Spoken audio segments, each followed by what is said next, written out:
America और Europe तो आमादा हो गए हैं कि वर्ल्ड वॉर 1 हमने करी, वर्ल्ड वॉर 2 हमने करी, वर्ल्ड वॉर 3 भी हम करेंगे और दुनिया भर को भाषण देंगे, लेक्चर देंगे।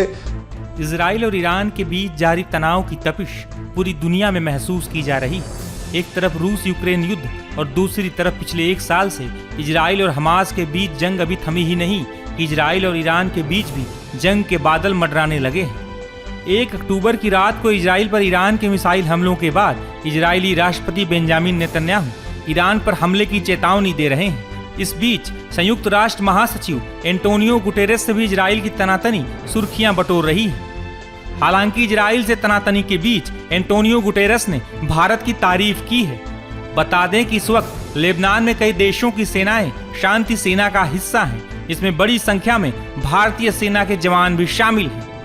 इस बीच संयुक्त राष्ट्र महासचिव एंटोनियो गुटेरेस ने कहा कि मैं संयुक्त राष्ट्र शांति सेना के मिलिट्री और सिविलियन मेंबर्स और सैन्य योगदान देने वाले देशों के प्रति अपनी गहरी कृतज्ञता दोहराता हूँ।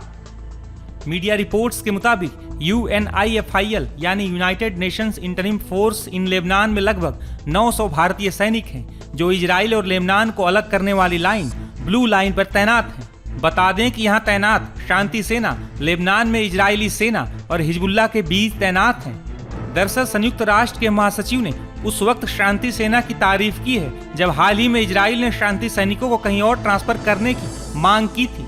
वहीं ईरानी हमलों के बाद इजराइल के पलटवार की आशंका गहरा रही है। इस बीच अमेरिका की भूमिका भी काफी महत्वपूर्ण हो गई है।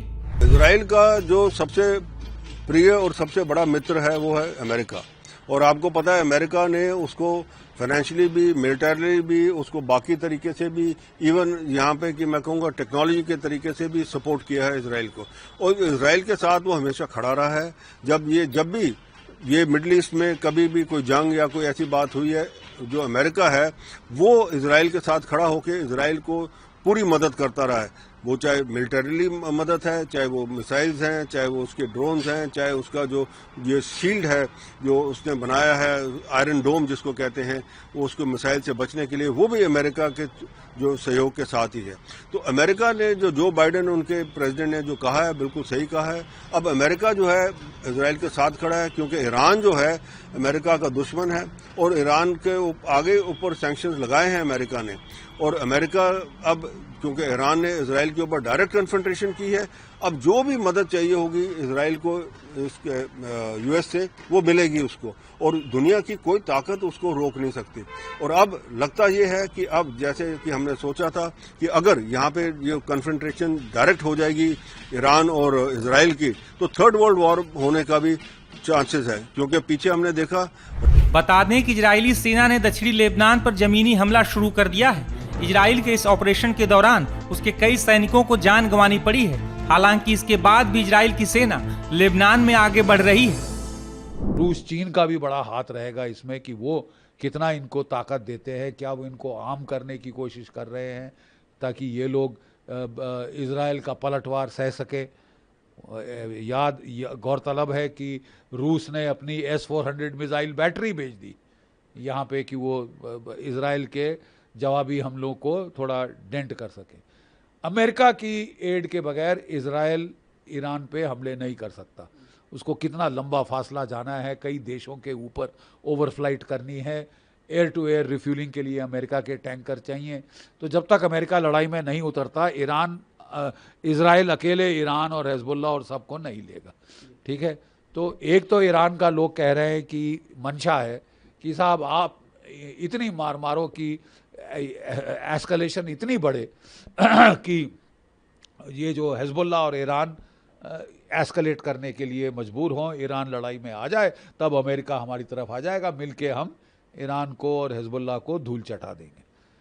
तो आने वाले दिन बड़े क्रूशल हैं और नुकसान बहुत होगा दुनिया का, क्योंकि अगर वहाँ पे बड़ा भीषण ऑल आउट वॉर हो जाती है मिडिल ईस्ट में, तो ऑयल की प्राइस स्काई रॉकेट होंगी। जो इकॉनमीज चढ़ रही है वो प्रेसिडेंशियल इलेक्शन के पहले डूबने लगेंगी, काफ़ी नुकसान होगा दुनिया भर में इकॉनमीज़ को। तो इसके चलते किसका फ़ायदा होगा, किसका नफ़ा, किसका नुकसान, ये कॉस्ट बेनिफिट कैलकुलेशन अमेरिका को करनी पड़ेगी, इजराइल को करनी पड़ेगी, दुनिया को करनी पड़ेगी। क्योंकि ये तो एस्केलेट हो रहा है जहाँ जाएं। और सटे आए हुए बाइडन साहब दुनिया भर में कह रहे थे कि मैं सारे युद्ध ख़त्म करना चाहता हूँ। उन्होंने इजराइल से अफ़गानिस्तान से प्रेसिपिटेट विड्रॉल किया, और अब देखो चारों तरफा आग लगी हुई है। रशिया यूक्रेन वॉर तीसरे साल में जा रही है, ये 1 साल कंप्लीट हो रहा है, और वहाँ आगाज़ लग रहा है, अंदेशा लग रहा है कि चीन भी ताइवान पे या फिलीपींस पे धावा बोल देगा। तो ये तो वर्ल्ड वॉर तो साहब शुरू है। तो इसके चलते अब आने वाले दिनों में क्या होगा ये बहुत क्रूशल है। देखिए साहब, कूटनीतिक मायना तो ये है कि अगर अनरिस्ट्रेंड एस्केलेशन हो जाती है, all out war middle east में हो जाती है, ईरान, उसके प्रॉक्सीज, हौती, हिजबुल्लाह और हमास, ये सारे टूट पड़ते हैं। शिया मिलिशिया जो सीरिया और इराक में हैं वो भी टूट पड़ते हैं। और वहाँ तुर्की बड़ी थ्रेटनिंग नॉइजेस वो कर रहा है। वो भी सुल्तान एर्दोगान अपने आप को खलीफा बताना चाहते हैं मुस्लिम वर्ल्ड का। वो कह रहे थे इस्लामिक अलायंस होनी चाहिए, अब कह रहे हैं ह्यूमन अलायंस होनी चाहिए। इजराइल को नाज़ी रिजीम करार कर रहे हैं वगैरह वगैरह। तो क्या उनमें टूट पड़ने की हिम्मत है, कुछ करने की हिम्मत है? क्या तुर्की और इजराइल मिलकर कुछ करेंगे? रूस किस हद तक सपोर्ट करेगा, चीन किस हद तक सपोर्ट करेगा? अभी आने वाले दिनों में ये दुनिया के लिए बड़ा खतरा बन रहा है। और अगर इस टाइप की एस्केलेशन होती है तो जैसे मैंने आपको समझाया कि पहले तो ग्लोबल इकोनॉमी पे हिट होगा, ऑयल की प्राइसेस चढ़नी शुरू होंगी, they can go through the roof. और ऑयल की प्राइसेस चढ़ गई तो दुनिया भर में इन्फ्लेशन हो जाएगी। इकोनॉमी जो पहले तो कोविड से चरमरा गई थी, फिर वो रशिया यूक्रेन वॉर से चरमराई, फिर जो हाउतीज हमला कर रहे हैं रेड सी पे, सारी जो ट्रेड है वो केप ऑफ गुड होप से साउथ अफ्रीका के चारों तरफ से होके जा रहा है, कॉस्ट बढ़ गए हैं, वो सब बढ़ गया है। तो इस एस्केलेशन से इकोनॉमिक नुकसान तो दुनिया भर का होगा, ग्लोबल इकोनॉमी का होगा, अमेरिका का होगा, मिडल ईस्ट का होगा, इजराइल का होगा। और किस हद तक दुनिया अभी राजी है इसको सहने के लिए? लगता है कि अमेरिका और यूरोप तो आमादा हो गए हैं कि वर्ल्ड वॉर 1 हमने करी, वर्ल्ड वॉर 2 हमने करी, वर्ल्ड वॉर 3 भी हम करेंगे, और दुनिया भर को भाषण देंगे, लेक्चर देंगे, मॉरल लेक्चर देंगे कि भाई रैशनैलिटी का इस्तेमाल करो, रीज़न का इस्तेमाल करो। और खुद देखो साहब कर क्या रहे, तहस नहस क्या कहते हैं कर दी है दुनिया। वो रशिया यूक्रेन बर्बाद कर दिया है, यूक्रेन, मिडिल ईस्ट की बर्बादी हो गई है, गाज़ा स्ट्रिप में, लेबनान में हो रही है, और देशों में हो रही है। और ये तो लड़ाई कम करने के मूड में दिखाई नहीं दे रहे।